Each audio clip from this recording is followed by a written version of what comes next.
Bonjour à tous, ici Pierre Verret, analyste technique pour Active Trades. Je suis de retour pour une nouvelle vidéo. Aujourd'hui, je vais vous apprendre comment construire un plan de trading efficace. C'est parti.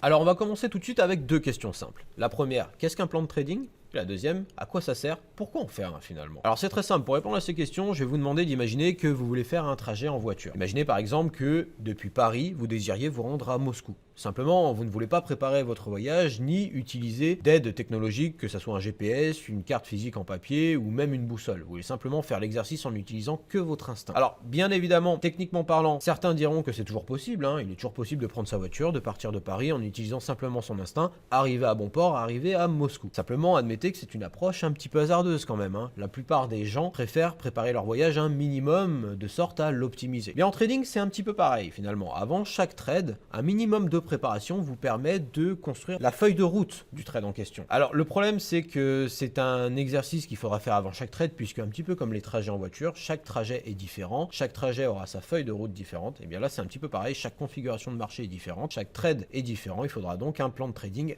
adapté sur mesure. En guise de récompense, si vous arrivez à faire ça, vous obtiendrez deux choses. La première, c'est un trading beaucoup plus professionnel, vraiment, vous allez intégrer beaucoup plus de professionnalisme dans votre trading. Puis la deuxième, c'est la limitation significative des biais psychologiques et émotionnels sur votre trading. Pourquoi? Puisque à partir du moment où vous avez pris le temps de répondre à toutes les questions de votre trade, à établir vraiment une feuille de route sur mesure, de savoir sur quel marché vous êtes, combien vous investissez, où est-ce que vous sortez, dans quel cas de figure, etc., je peux vous assurer que le suivi du trade derrière est beaucoup plus serein. Alors j'ai décidé d'axer cette vidéo en m'inspirant fortement des 5 questions d'un plan de trading établi par Dennis Richard et William Eckhardt dans leur fameuse méthode des tortues. Pas m'étaler davantage, c'est pas l'objet de cette vidéo sur la méthode des tortues. S'il y a des intéressés parmi vous, n'hésitez pas à me le dire en commentaire, je pourrais vous renseigner dessus. Mais elle est quand même largement trouvable sur internet, étant donné qu'elle est déjà sortie dans les années 70. Alors la première de ces questions, puisqu'il faut bien commencer quelque part, elle fait référence au marché. Quel marché traiter? Il faut bien commencer par sélectionner un marché, vous êtes d'accord? Alors, il n'y a pas de bonne ou de mauvaise réponse à cette question, ça c'est vraiment quelque chose qui est laissé à la discrétion du trader, puisqu'il y a autant de traders que de types de traders finalement. Il y a des traders qui sont spécialisés sur les marchés des matières premières, à l'intérieur des marchés des matières premières, des traders spécialisés sur les énergies, les grains, les métaux, etc. On a des traders plus sur actions, grosse capitalisation, small capitalisation, indices, des traders forex, des traders de devises exotiques, des traders de devises du G8 par exemple. Voilà. Ça, c'est vraiment quelque chose qui est laissé à la discrétion du trader. Alors maintenant, ceci étant dit, le trader couvre généralement une classe d'actifs ou un ensemble d'actifs, d'accord? Pour sélectionner le marché à traiter dans cette liste d'actifs, le trader peut être amené à utiliser des outils un petit peu quantitatifs, que sont comme par exemple sur le Forex, on peut retrouver beaucoup les matrices de corrélation. On retrouve également sur les marchés actions les graphiques de force relative dont j'ai pu parler dans une de mes dernières vidéos sur les fonctionnalités cachées d'MT4. Puis également quelque chose qu'on peut trouver sur le Forex, les graphiques de performance. Voilà. Mais à part ça, comme je l'ai dit au début, il n'y a pas de bonne ou de mauvaise réponse. L'essentiel, c'est d'identifier un marché. La deuxième question qui va se poser, ça va être celle de l'entrée. Quand acheter, quand vendre, quand passer short, quand passer long? Alors généralement, cette question, c'est plutôt celle du signal, finalement, puisque l'entrée doit se faire une fois le signal donné par la stratégie de trading utilisée par l'investisseur. Alors bien évidemment, là encore, ça va dépendre de chaque trader, puisqu'on n'a pas tous les mêmes stratégies. Certains traders font des achats sur repli, des ventes sur rebond. Certains traders sont des trend followers, d'autres des traders contrariens. Enfin voilà, on a tous des signaux qui sont donnés par des indicateurs techniques différents, des mouvements de prix différents. Mais en gros, l'idée, c'est ça. Ça peut correspondre à, par exemple, un nouveau sommet, un nouveau plus bas, un breakout, un rebond sur une moyenne mobile, un croisement de moyenne mobile, ce que vous voulez. Idéalement, le trader cherchera à se placer en configuration qu'on appelle HPSU. Ça, c'est également un terme que j'ai déjà pu évoquer sur cette chaîne. High Probability Setup,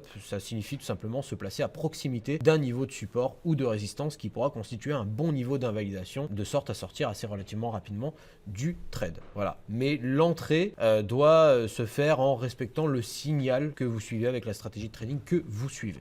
Alors après avoir identifié l'objectif d'un trade, ou plutôt après avoir répondu à la question de la sortie de la position lorsqu'elle est gagnante, on va maintenant essayer de répondre à la question du stop, ou plutôt où sortir la position ou clôturer le trade lorsqu'il est perdant. Alors pour cela, bien évidemment, comme le reste des critères de cette vidéo, tout est laissé à la discrétion du trader. On a tous des stratégies différentes, certains vont utiliser des moyennes mobiles, des nuages d'Ishimoku, des Chikou, des Kijun, des bandes de Bollinger, ce que vous voulez. À titre personnel, j'utilise des clôtures à 2 niveaux. 2 niveaux pourquoi? Puisque j'ai une sortie qui se fait manuellement. Généralement, comme je vous ai dit, j'aime bien agir à proximité des niveaux de support ou de résistance résistances qui peuvent constituer ce qu'on appelle des niveaux d'invalidation, et j'insiste bien sur le niveau d'invalidation puisque c'est en aucun cas un stop. C'est un niveau d'invalidation en dessous duquel, si j'ai une clôture dans l'unité de temps que je trade, je sortirai la position manuellement, ou au-dessus si je suis dans le cas d'une vente bien évidemment. Alors après, en plus de ça, pour pallier aux excès de prix, lorsque le marché viole un niveau d'invalidation avant de clôturer au-dessus dans le cas d'un achat ou en dessous dans le cas d'une vente, je vais utiliser la technique des stop-loss intelligents. Alors là encore, je ne vais pas détailler ce que c'est que la technique des stop-loss intelligents, j'en ai déjà parlé pas mal de fois sur cette chaîne et sur la chaîne de partenaires. Si toutefois il y a des gens qui ont manqué un petit peu l'info, qui veulent en savoir plus, n'hésitez pas à me le mettre dans les commentaires, encore une fois, je vous y répondrai. Mais en gros, le stop-loss intelligent, c'est tout simplement le niveau d'invalidation corrigé de la volatilité sous-jacente du marché que l'on traite. En l'occurrence, j'utilise l'ATR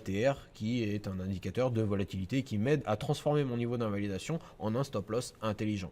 Voilà. Donc l'essentiel, c'est encore une fois de savoir où on clôture le trade dans tous les cas, avant même de rentrer dans le trade. Après avoir répondu à la question de l'entrée, on va tout naturellement s'attaquer à la problématique de la sortie. Et en l'occurrence, où est-ce que vous allez sortir votre position gagnante? Quel est votre objectif en somme? Le calcul d'un objectif peut se faire de plusieurs façons. On peut utiliser les figures chartistes, reporter les figures chartistes, reporter les longueurs de prix, les amplitudes de prix avant les figures chartistes. Il est possible également d'utiliser les retracements de Fibo, les projections de Fibo, les éventails de Fibo. Enfin voilà, vous avez tout un tas de techniques qui vous permettent de délimiter un objectif. Généralement, ce que à titre personnel, j'aime faire, c'est recouper un petit peu les techniques. Admettons que par exemple, je trade une configuration en triangle avec une sortie par le haut. Je vais reporter la largeur du triangle à la cassure pour avoir l'objectif minimal. Je vais reporter l'amplitude de l'intégralité du mouvement avant le triangle à la cassure pour l'objectif maximum, puis recouper le tout avec les projections de Fibonacci. Recouper les techniques, ça vous permet d'avoir beaucoup plus de précision dans la détermination, l'identification d'un niveau d'objectif. Généralement, on préférera des niveaux horizontaux, puisque les niveaux horizontaux ne bouge pas par définition, alors que par exemple si vous visez les bornes hautes des bandes de Bollinger, ce sont des objectifs qui sont dynamiques et qui changent tout au cours du trade, ce qui peut être un petit peu plus compliqué à gérer.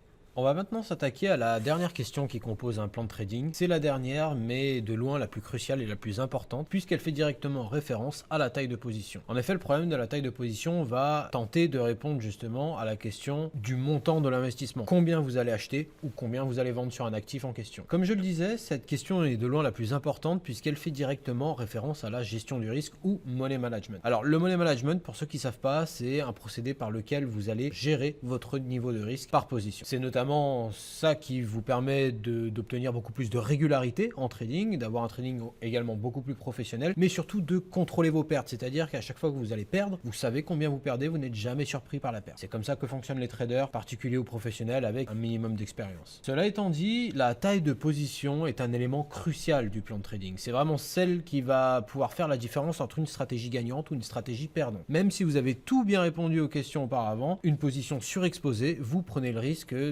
d'aller au-devant de grosses déconvenues sur ce trade. Ce qui va vous intéresser ici, ce n'est non pas de calibrer une taille de position en fonction du rendement potentiel que vous avez sur votre trade. Il ne faut absolument pas justement que cette position soit motivée par le gain, mais plutôt par la protection du capital et donc par le risque. Ce que vous allez essayer de vous dire, c'est ok, étant donné mon niveau d'invalidation ou mon stop loss calculé précédemment, si le marché vient toucher ce niveau-là, combien je perds ou en tout cas quelle perte je suis prêt à accepter sur ce trade. Tout démarre donc avec la définition d'une perte maximum par trade à laquelle vous devez penser à votre discrétion. C'est vraiment un choix qui est fait par le trader puisqu'on n'a pas tous les mêmes profils d'investisseurs, on n'a pas tous les mêmes contraintes et objectifs d'investissement ni appétit pour le risque. Certains traders accepteront volontiers de risquer 5% de leur portefeuille par trade, d'autres vont avoir des approches beaucoup plus prudentes et vont risquer 0,5-1% de leur capital sur chaque trade. Ça c'est vraiment quelque chose en votre âme et confiance qu'il faudra choisir et définir par vous-même. Maintenant imaginons que vous avez un capital de 1000 € et que vous désirez risquer pas plus de 2% par trade. 2% de 1000 €, ça fait donc 20 €. C'est-à-dire que la question à laquelle vous allez essayer de répondre, c'est de vous dire, mon niveau d'invalidation, il est ici, ou mon stop loss, il est ici. Quelle taille de position je dois ouvrir pour que si le marché atteigne ce niveau-là, je ne perde pas plus que 20 €. Vous voyez,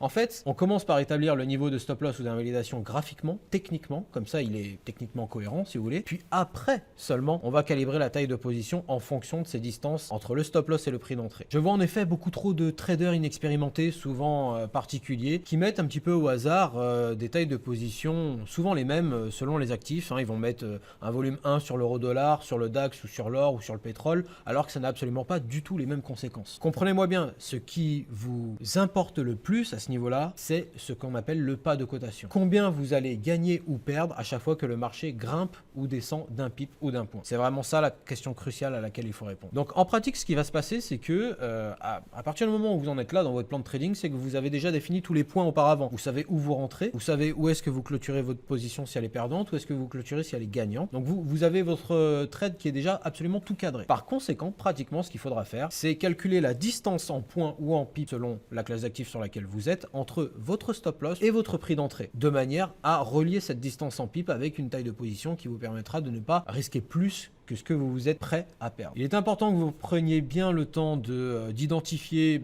votre profil d'investisseur, savoir quel montant de perte vous êtes prêt à accepter par trade, de manière à construire justement par la suite une stratégie cohérente, pertinente, tant sur le point analytique que sur le point de la gestion du risque. C'est vraiment une question primordiale, il ne faut absolument pas faire l'impasse dessus. Ok, alors maintenant je pense qu'il est temps de vous illustrer tout ça avec un petit exemple. On va se tourner tout de suite vers le DAX qui en plus est en train de me donner un signal d'achat. Donc alors sur le DAX, tel que vous pouvez voir ici sur ce graphique en configuration H4, on s'aperçoit qu'il y a un beau signal de breakout puisque justement les prix se sont affranchis de leur zone de résistance, comme on peut voir ici symbolisé par le rectangle devenu vert qui était avant un rectangle rouge puisqu'il jouait le rôle de résistance et joue désormais le rôle de support pour les prix. Alors maintenant la stratégie elle est très simple, c'est-à-dire que je voulais attendre une clôture au-dessus de la borne haute de ce rectangle vert afin de pouvoir envisager une stratégie d'achat. C'est ce qui s'est passé ici, on est aux alentours des 14 830, c'est le prix auquel je désire acheter, celui-ci ou en dessous éventuellement, pour ensuite aller chercher les 161,8% de Fibonacci à 15 045 points. Alors là, l'air de rien, j'ai répondu à plusieurs questions du plan de trading. La première, c'est celle du marché. Je suis sur le DAX, d'accord, très simple. La deuxième, c'est celle de l'entrée. Elle doit se faire au-dessus des 14 800 points, qui est la borne haute du rectangle de résistance, qui capait les prix jusque-là. La troisième, celle de l'objectif, c'est très simple. Je cherche 161,8% à 15 045 points. La quatrième, celle de où clôturer une position si elle est perdante, c'est très simple. Si mon niveau d'invalidation c'est le rectangle, donc si les prix retournent à l'intérieur du rectangle, je clôturerai manuellement. Sinon, j'ai un stop loss ici à 14 720. Alors maintenant, reste la question de la taille de position. Combien je vais acheter, combien je risque sur ce trade. On va prendre l'exemple tout de suite. Imaginez que j'ai 1000 € sur le compte de trading et que je veux risquer seulement 80 € sur ce trade. C'est très simple, on va reprendre ce que je disais tout à l'heure. On va calculer la distance entre le stop loss et le prix d'entrée. Donc imaginez que je suis rentré à 14... Voilà, le marché bouge pendant que je parle bien évidemment, mais imaginez que je suis rentré à 14 830 pour la simplicité de cette vidéo. Donc on va calculer 14 830 moins 14 720 ici qui est mon niveau de stop loss, ça fait 110 points, d'accord? Donc maintenant à partir de là, ce que je fais, c'est que je relie tout avec un contrat standard. Le contrat standard sur le DAX, quand je dis contrat standard, c'est volume 1, c'est 10 € le point. Donc on va multiplier 110 points, qui est la différence entre mon stop loss et mon prix d'entrée. Donc 110 points fois 10, qui est la valeur du point pour une taille standard de contrat, ça fait 1100 €. On est d'accord qu'on est bien au-dessus de mon niveau de risque acceptable puisque je suis prêt à accepter seulement 80 € de perte sur ce trade. Donc ce qui va se passer, c'est que je vais diviser le montant de perte maximum que je m'alloue sur ce trade par la perte potentielle pour un contrat standard. Ce qui va nous donner 80 €, qui est mon niveau de maximal de perte, divisé par 1100 € est égal à environ 0,07. Et ça, c'est la valeur en lot que vous devez ouvrir pour avoir une perte de 80 €. C'est-à-dire que là, à partir de là, je vais ouvrir 0,7 lots, une position de 0,7 lots à 14 830. Et si le marché revient taper les 14 720, il n'y aura pas de surprise puisque je saurai que je perds pas plus de 80 €. Et à partir de maintenant, j'ai répondu à toutes les questions. Donc, comme vous pouvez voir, on est déjà à 14 842. Le trade est en train de partir, même si là on est sur 3 bougies vertes et une petite bougie rouge de correction qui symbolisera un pullback sur les 14 800 est toujours possible. Ça serait d'ailleurs même une belle occasion de rentrer. Mais à partir de là, tout est carré. J'ai répondu à toutes mes questions. Ma stratégie est claire. Une fois que je serai dans le marché, je ne me poserai aucune question. Je ferai juste un travail de surveillance et clôturerai mon trade là où je devrais le clôturer. Cette vidéo est maintenant terminée. Je vous remercie de l'avoir vue jusqu'au bout. Si elle vous a plu, n'hésitez pas à mettre un petit pouce bleu en l'air. Ça récompense le travail fourni et ça me permet de m'assurer que ces formats vous plaisent, ce qui m'encouragera bien évidemment à les continuer. Si ce n'est pas déjà fait, n'hésitez pas à vous abonner et à cliquer sur la petite cloche en dessous de la vidéo afin d'être notifié des prochaines vidéos dès leur sortie. Et puis d'ici là, si vous voulez faire un tour sur le site internet, je me ferai un plaisir de vous y accueillir. En attendant, bon courage à tous et bon trading.